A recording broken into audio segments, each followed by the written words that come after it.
नमस्कार। आज एक विषय भाग्य, लक। बहुत सारे लोगों को आपने सुना होगा कि भाग्य साथ नहीं दे रहा है, लक साथ नहीं दे रहा है।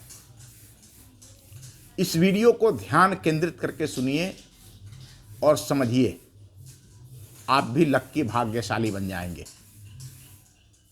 लक भाग्य साथ नहीं दे रहा है, मैं विपत्ति में फंसा हूँ, इतना पढ़ा लिखा हूँ, समझदार हूँ, लेकिन लक मेरा भाग्य साथ नहीं दे रहा है। अमुक का भाग्य साथ दिया और वह बड़ा आदमी बन गया।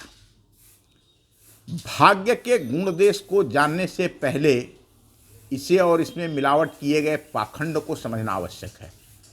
बहुत सारे लोग सड़कों के किनारे बैठकर लोगों के भाग्य बदलने वाले गंडा, ताबीज, अंगूठी, नगीने आदि बेचते हैं और कुछ लोग इस पाखंड में पढ़ करके खरीद कर पहनते भी हैं। मैं आपको अपने बचपन की एक कहानी सुनाता हूँ।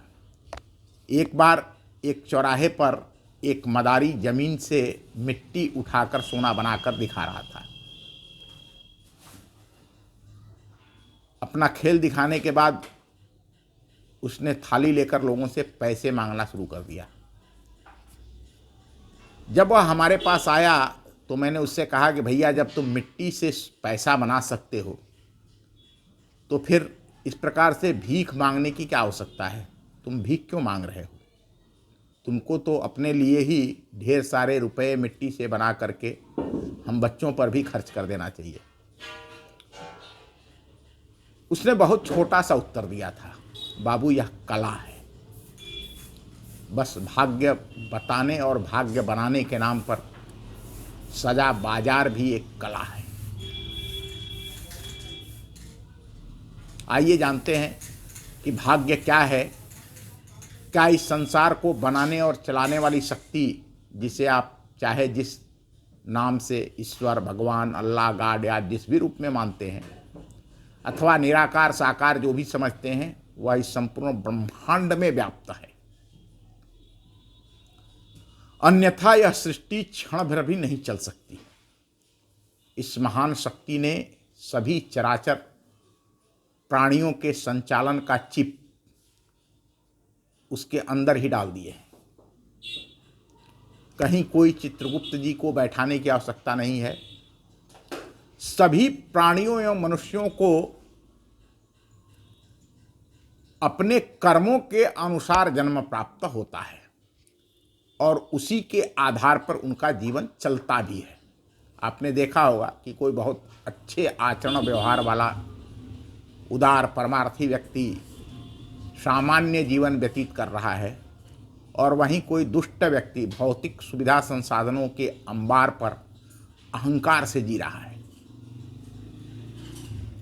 भौतिकवाद में लोग भौतिकता वाले को भाग्यवान मानते हैं। मानना भी चाहिए, क्योंकि उसने जो अपने अच्छे कर्म जमा किए हैं उसे वह खर्च कर रहा है। दूसरा, अपने बुरे कर्म को अच्छे काम से समाप्त करने का प्रयास कर रहा है। यही इसका जो आपको गाड़ी, बंगले, सोने चांदी से लदा हुआ ऐशो आराम से जीता हुआ व्यक्ति दिखता है, वह अपने अच्छे कर्मों का फल प्राप्त कर रहा है। जैसे ही अगर वह वर्तमान में अच्छे कर्म नहीं कर रहा है, केवल उपभोग कर रहा है अथवा दुष्टता कर रहा है, तो उसका दंड उसको मिलेगा और अवश्य मिलेगा। ईश्वर ने हमें संपूर्ण स्वतंत्रता प्रदान की है। हम अपने भाग्य, लक को बनाने वाले और बिगाड़ने वाले स्वयं हैं, दूसरा कोई नहीं है। हमारे हाथों की लकीरें भी हमारे कर्मों के अनुसार बनती हैं। आपको अगर सफलता नहीं मिल रही है, आप दुखी, बीमार चल रहे हैं, तो आप अपने कर्मों का ध्यानपूर्वक अध्ययन कीजिए कि आप जो भी काम कर रहे हैं उससे किसी को दुख और कष्ट तो नहीं हो रहा है। झूठ, बेईमानी, मक्कारी, चोरी जैसे बुरे कर्म कर रहे हैं तो इसका दंड आपको हर हाल में भुगतना पड़ेगा। और अगर आप सत्य परमार्थ सेवा कर रहे हैं तो आपका भाग्य अवश्य ही चमकेगा। इस ब्रह्मांड के अंदर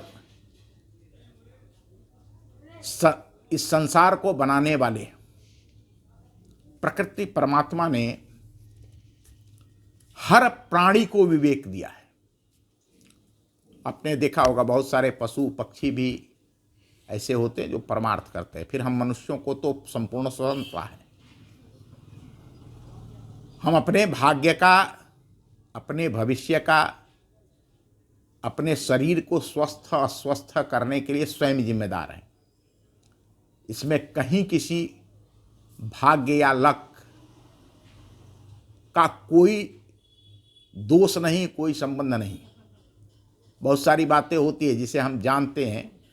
कुछ लोग होते हैं जो पहले कुछ बुरे कर्म करते हैं। ऐसे अनेक लोगों को मैं जानता हूँ जिन्होंने पशु पक्षियों की हत्या किया या लोगों की हत्याएं किया।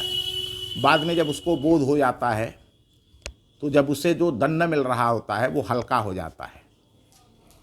वो इस बात को जानता है कि हाँ, हमने पाप कर्म किए हैं, लोगों को दुख दिया है, सताया है, हत्याएं की हैं, लूट किया है, तो उसके कारण मुझे यह कष्ट भोगना पड़ रहा है। ये जो छोटी सी सूक्ष्म बुद्धि से, विवेक से जानने और समझने वाली बात है।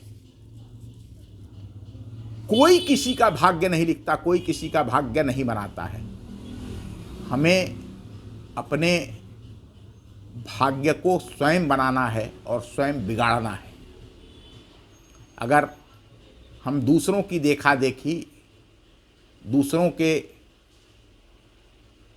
भौतिक चकाचौंध में पड़ करके ऐसे सामान्य दृष्टि से भी देखें, कोई आपका पड़ोसी है, कोई रिश्तेदार है, अगर वो गाड़ी से चल रहा है और आपको ये लगता है कि मुझे भी गाड़ी से चलना चाहिए, तो उसके लिए पुरुषार्थ करना होता है। फिर कई लोग उसमें गलत रास्ते भी पकड़ लेते हैं देखा देखी में आगे बढ़ने के लिए। कई बार लोगों को सफलता भी मिल जाती है, लेकिन उनकी परिणति क्या होती है वह भी अगर आप ध्यान से देखेंगे तो यह बात समझ में आ जाएगी।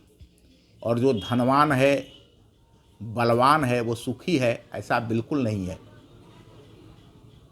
वह जो सामान्य जीवन जी रहा, कोई परमार्थी है, कोई विवेकवान है, उससे अधिक कष्ट का जीवन व्यतीत कर रहा है।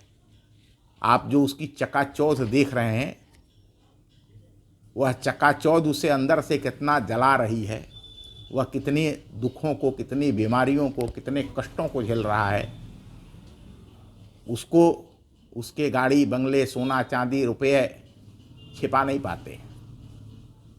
यह विवेक, यह पुरुषार्थ, यह पराक्रम परमात्मा ने हम सभी को दिया है। और हमें किसी भाग्यवाद पर, किसी भाग्य पर विचार नहीं करते हुए अपने कर्म को ठीक करना चाहिए। जिस दिन हमने अपने कर्म को ठीक कर लिया, उस दिन निश्चित रूप से हमारा भाग्य बदल जाएगा, हमारे पाप कर्म कट जाएंगे, हमारे दुख के दिन बीत जाएंगे, व्यतीत हो जाएंगे और हम सुख और आनंद से भर जाएंगे। धन्यवाद, नमस्कार।